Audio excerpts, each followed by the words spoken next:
Olá, vamos falar um pouco sobre a crise de 2008, tsunami ou marolinha, né? Que a Laura capturou muito bem nessas expressões da época que se usava, né?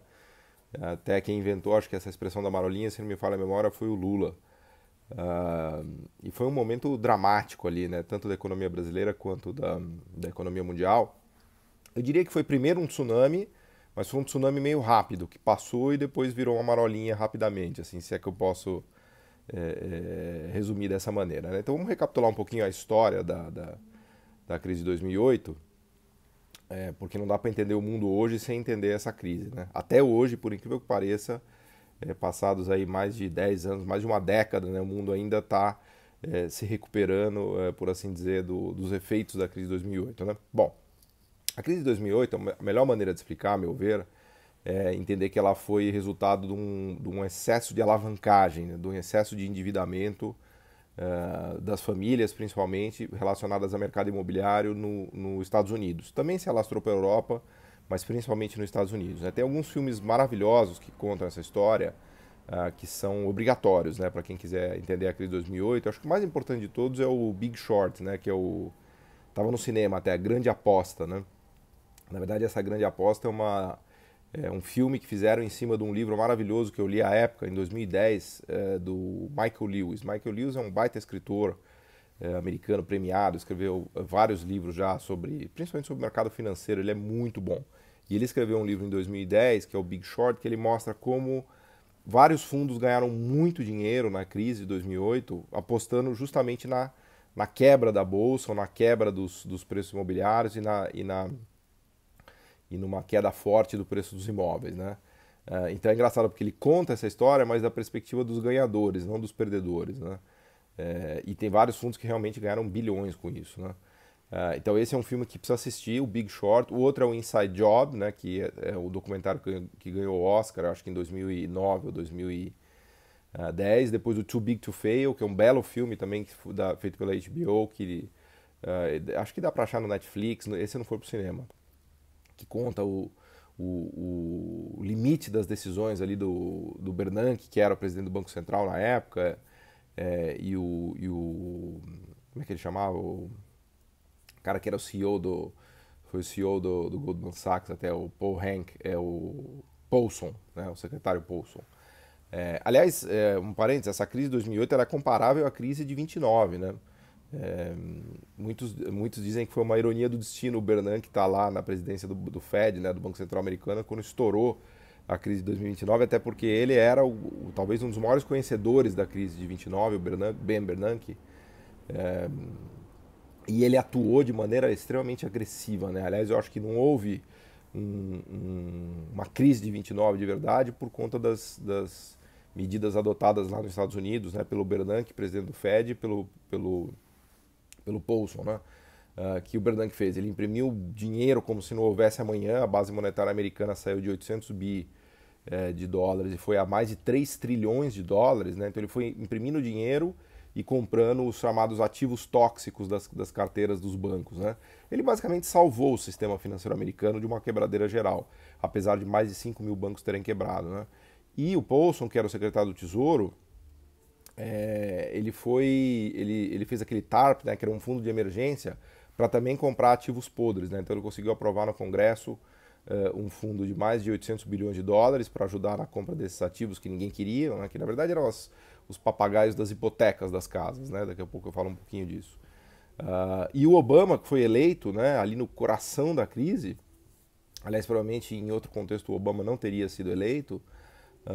E depois de ter sido eleito, o Obama usou uma política extremamente agressiva, estimulativa, né, fiscal, né, de gasto público. O déficit público americano foi rapidinho ali para 1 trilhão de dólares já em 2009, 10, né?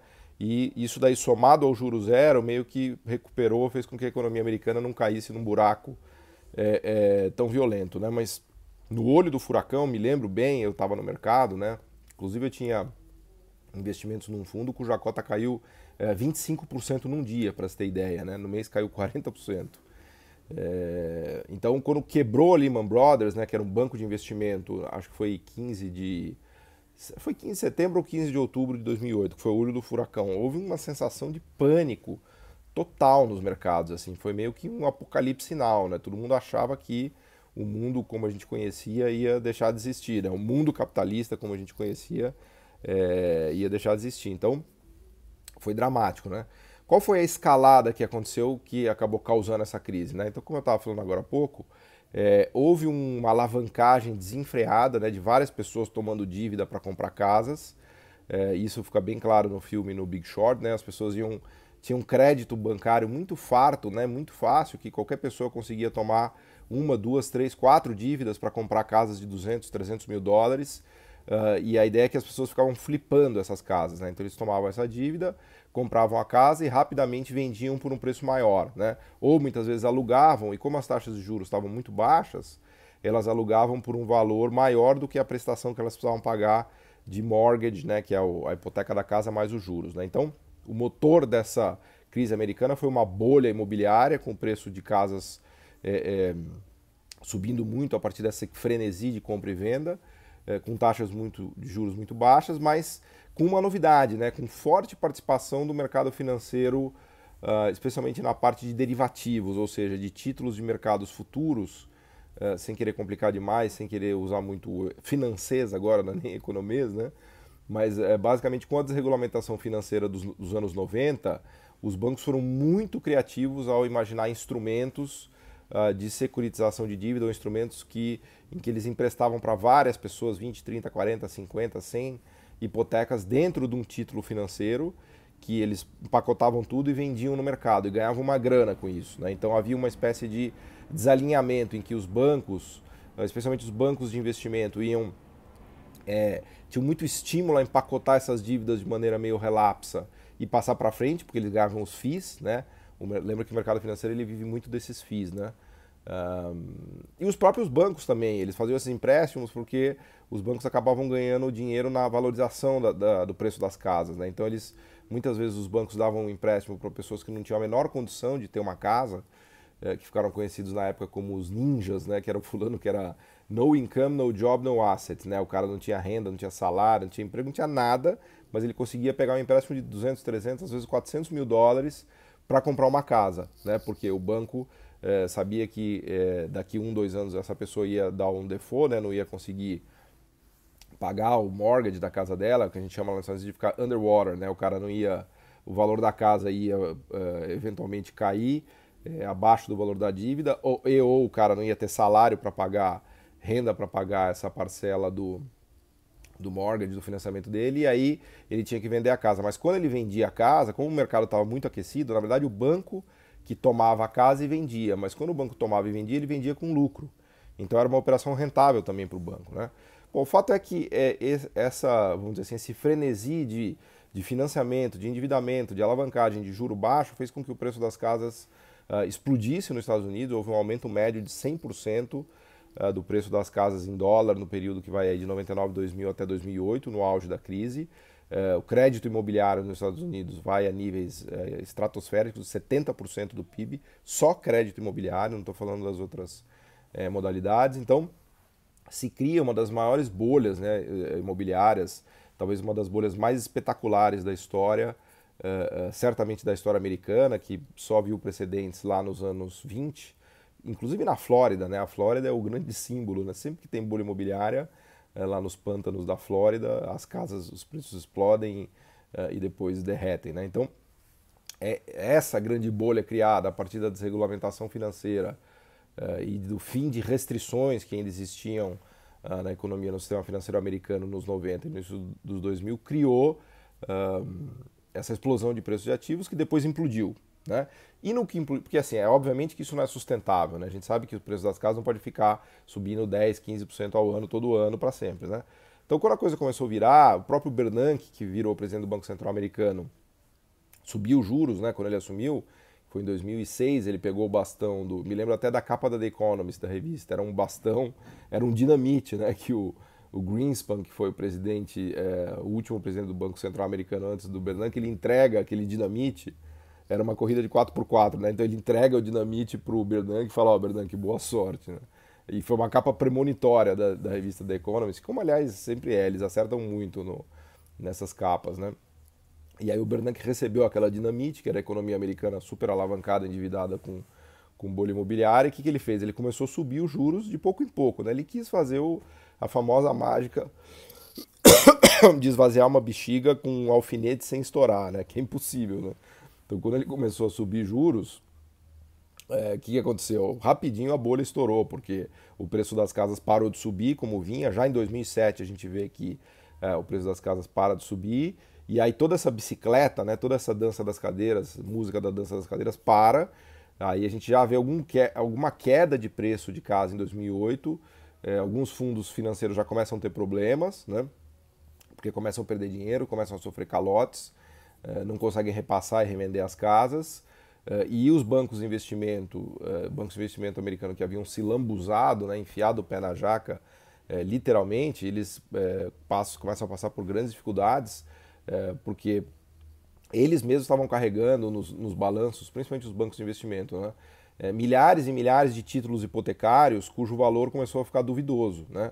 Porque lembra que na lógica dessa bolha tinha sempre uma hipoteca que era colocada para dentro de um título de um derivativo, né, que a gente chama de CDO, que é um Collateralized Debt Obligation. Né? Então, eles iam empacotando um monte de hipotecas nesses CDOs e os CDOs ficavam sendo carregados nas carteiras dos bancos de investimento que depois vendiam esses CDOs para ter lucro. Então, o jogo dos bancos de investimento era ficar passando para frente, inclusive para pessoas físicas que eram os ricos, pessoas físicas na outra ponta, eram compradores desses CDOs, né, desses Collateralized Debt Obligations. É um pouco na linha dos CRIs hoje no Brasil. Né?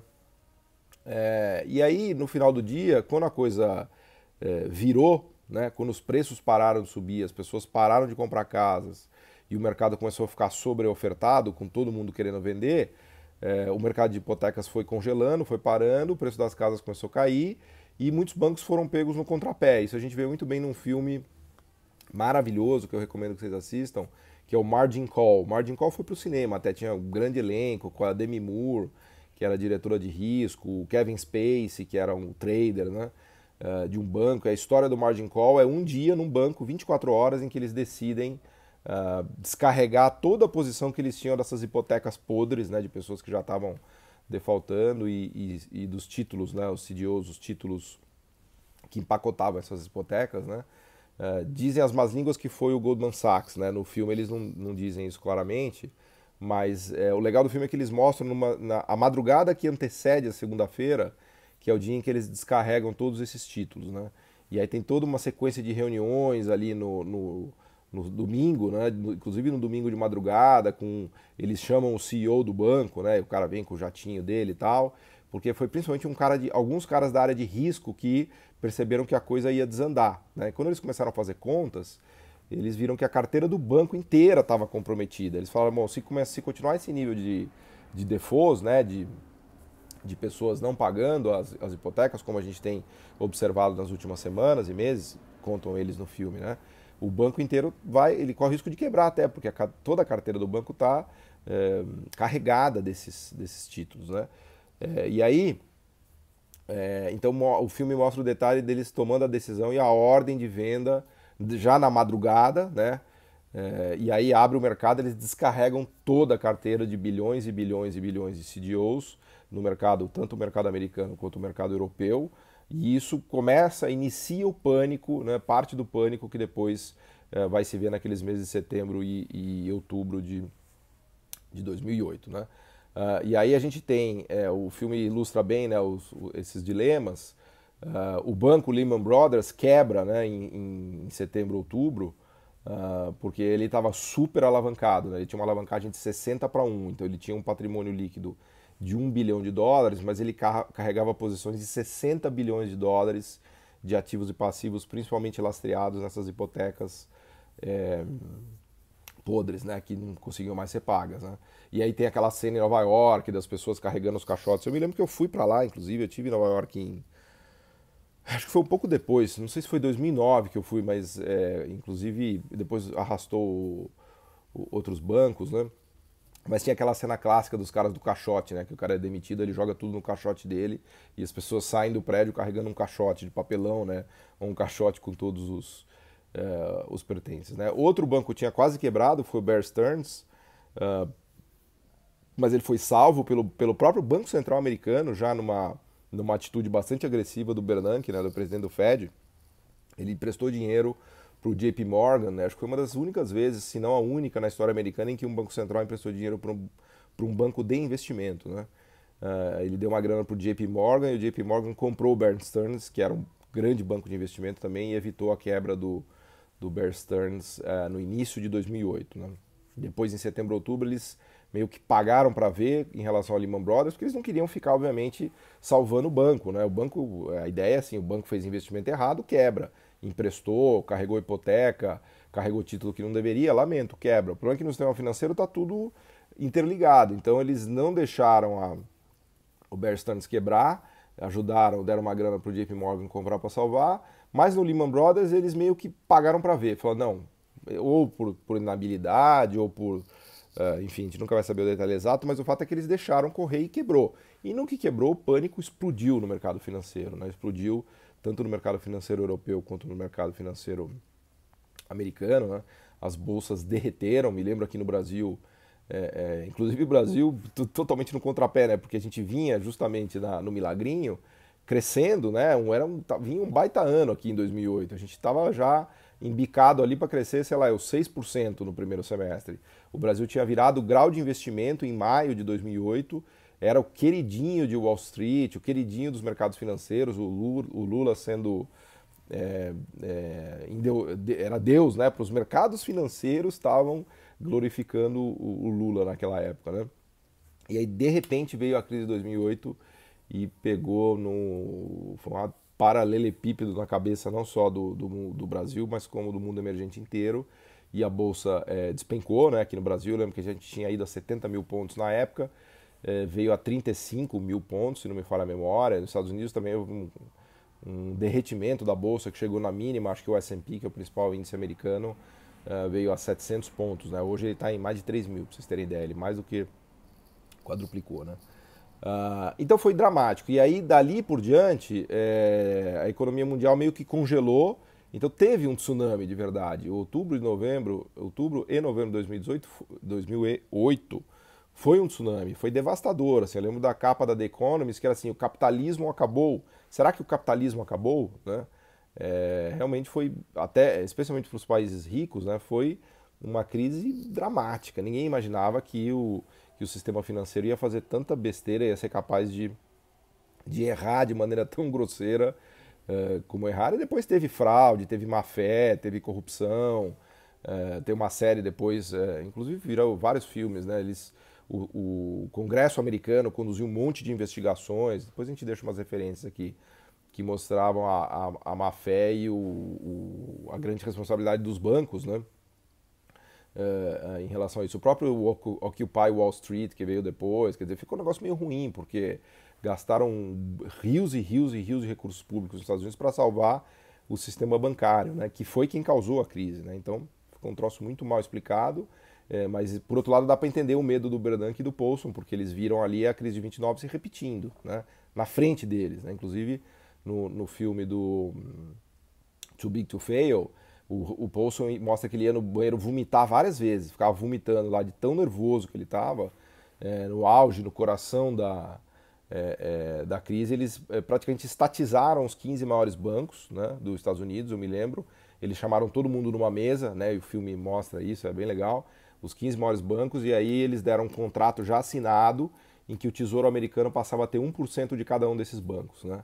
E os bancos simplesmente tinham que assinar, não era para falar nada, não era para reclamar, chorar, era assinar e meio que assina e cala a boca. Né? Então o Tesouro americano entrou em sociedade dos 15 maiores bancos americanos, com uma cota ali de 1%, só para sinalizar para o mercado que o Tesouro ia meter grana na veia para não deixar nenhum banco americano quebrar. Foi uma espécie de uma mini estatização dos bancos, né, por assim dizer, feito por ninguém mais, ninguém menos do que o Paulson, né, que foi um cara de mercado financeiro a vida inteira, né? Sócio do Goldman Sachs, e o sistema arrebentou na mão dele, justo dele, né? Que era um cara de mercado, um cara de finanças e que teve que salvar o sistema, né? O sistema financeiro. Né? Salvou, tudo bem, tem a crítica, obviamente, que eram amigos e tal, mas ele também passou por um mau momento, para dizer o mínimo, né? Bom, então isso se alastrou para a economia americana e para o resto do mundo e teve consequências dramáticas na economia real, né? É quando o Wall Street chega no Main Street, né? O desemprego nos Estados Unidos explodiu, foi a 10%, na Europa também, as economias pararam, entraram em recessão, com 2 trimestres de queda no PIB. Foi um pânico generalizado na Ásia também, né? Um pânico que se generalizou depois dessa crise de 2008. E aí a gente volta aqui no nosso milagrinho, né? Então o Lula foi para a televisão e falou: olha, pessoal, isso aqui vai ser uma marolinha, não vamos parar de consumir, não vamos parar de investir, o governo vai dar todo o suporte necessário e vamos que vamos, porque se a gente parar é pior, né? E de fato a recuperação da economia brasileira foi rápida, né? O governo acho que acertou nesse movimento de não trancar os bancos públicos, né? Ele não segurou, ele continuou usando os bancos públicos e foi muito criativo aí sim nas políticas chamadas políticas anticíclicas, né? De medidas de estímulo para deixar a economia, para tentar recuperar a economia rapidamente e não deixar o desemprego explodir e a economia implodir, né? Então, aí daí começou com mais força a coisa da capitalização do BNDES, para usar o BNDES para fornecer financiamento para as empresas no momento em que os bancos centrais estavam, desculpem, que os bancos privados estavam contraindo crédito. Daí veio o Minha Casa Minha Vida, né? Acho que o Nelson Barbosa na época, acho que ele era ministro, não sei se ele era ministro do planejamento, se ele estava, não me lembro bem se ele estava no BNDES, mas ele foi uma das pessoas que desenhou o Minha Casa Minha Vida, e a coisa funcionou super bem em termos de políticas anticíclicas, né? Com a utilização dos bancos públicos, do BNDES e desses programas, a economia brasileira voltou rapidamente a crescer. A gente teve a chamada recuperação em V. A gente mergulhou e já em 2009, segundo semestre de 2010, a gente já estava crescendo. A Laura até levanta os dados aqui. Enfim, o Brasil teve uma recuperação rápida, né, bastante rápida. Também, claro, a gente usou o Banco do Brasil, aqui essa parte, ó, mas assim como outros países, o Brasil adotou um conjunto de medidas temporárias para conferir liquidez ao sistema financeiro, cortou os compulsórios, né, deu mais liquidez para os bancos, abriu as linhas especiais do BNDES e da Caixa, do Banco do Brasil, que também expandiram o crédito com juros subsidiado, né? Houve uma alta de juros, foi meio equivocada, mas rapidamente eles perceberam, na época o Meirelles ainda era presidente, perceberam que estava meio esquisito subir juros na crise de 2008, né? E aí 2 meses foi um negócio até meio patético daquela diretoria, né?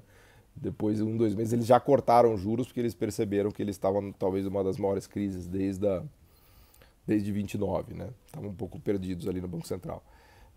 Mas enfim, daí eles cortaram juros e entraram no pacote de políticas anticíclicas, né? O que são as políticas anticíclicas? A gente já tem falado no curso, né? São políticas que estimulam a economia quando ela está no buraco e que desestimulam a economia quando ela está superaquecendo, né? Então, o mundo inteiro, o mundo rico entrou de cabeça em políticas anticíclicas.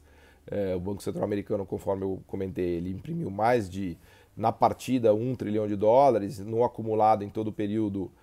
Se a gente olhar uns 4, 5 anos pós-crise, o balanço do Fed, do Banco Central, foi a US$ 4 trilhões.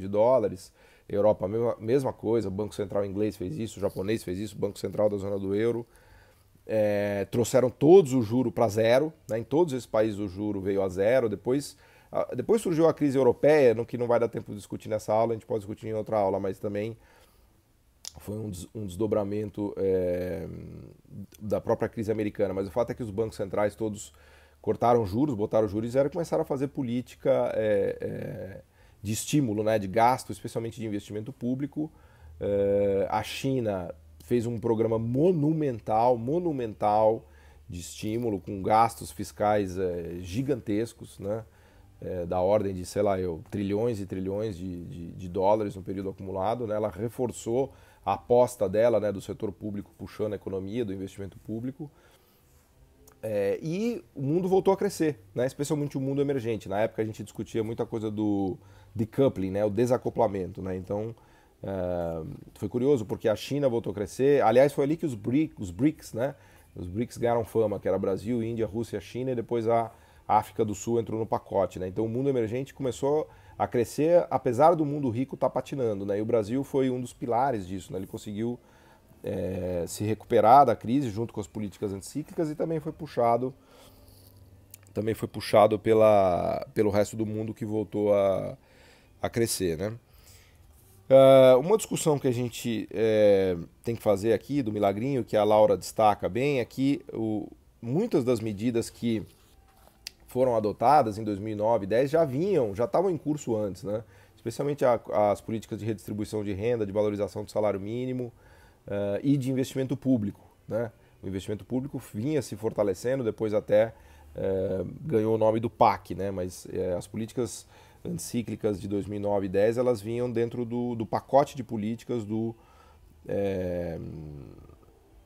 Lula 1, né? Do Lula 1 e do Lula 2, né? Depois a Dilma muda um pouco, e eu vou destacar aqui, a Dilma muda um pouco, que ela começa a desonerar. Tem o primeiro lance de desoneração, né, de IPI, de bens de consumo para linha branca, eletrodomésticos, e para tentar estimular consumo ali no curto prazo, na crise de 2009 e 2010, que funciona bem. Mas depois a Dilma vai migrando do investimento público para grandes programas de desoneração, especialmente da Folha. E aí ela meio que quebra a cara, como a gente vai ver na sequência, né? Acho que a Laura destaca muito bem, vale a pena a gente dar uma lida aqui, né? Em relação às respostas, né? Como veremos, aí comparando um pouco já o governo Lula com o governo Dilma, né? Até porque a gente vai mergulhar depois no governo Dilma, né? Ela destaca aqui, olha, como veremos, não há apenas uma mudança no contexto econômico. Há também um deslocamento nos objetivos, na amplitude e no volume de recursos destinados às políticas a partir de 2011.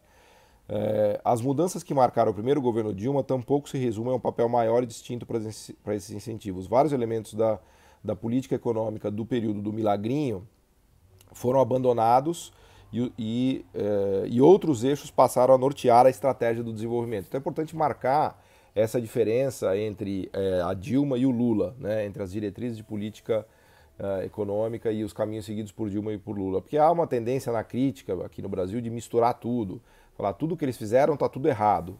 Essa é a maneira de criticar.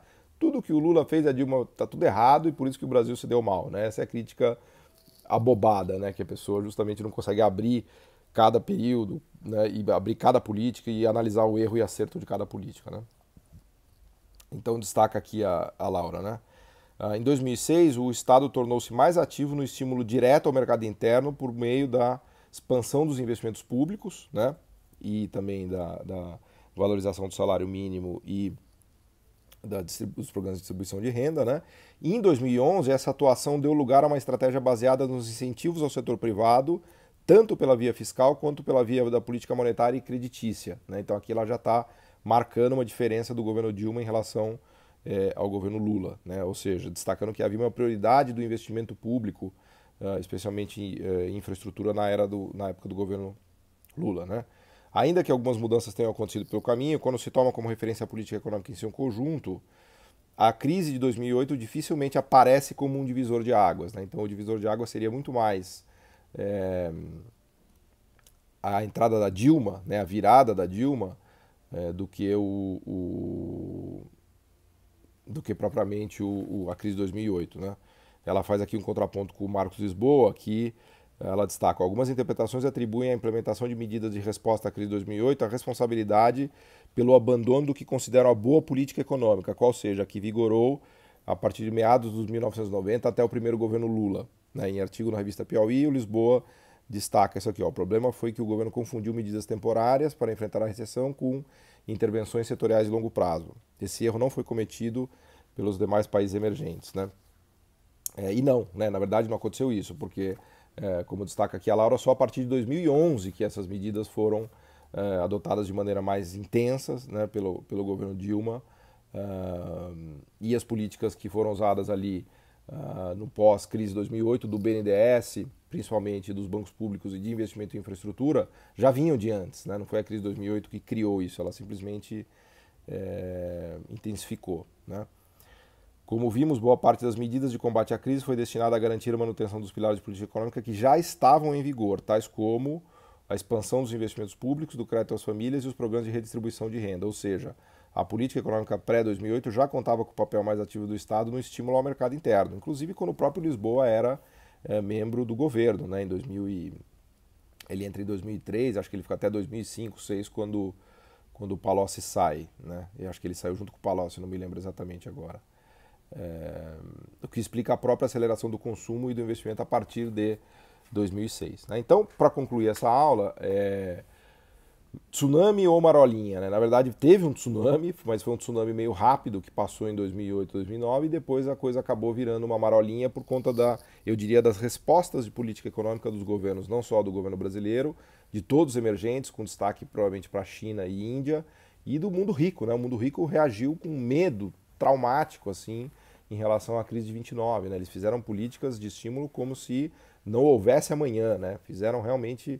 Mandaram brasa na política fiscal, no gasto público, principalmente no gasto no investimento, né? Um pouquinho a la New Deal, mas em proporções obviamente bem menores, né? E mandaram juros para baixo, deixaram em mínima praticamente durante 10 anos. Né? Então, essa é a história resumida da crise de 2008, tsunami ou marolinha. Obrigado.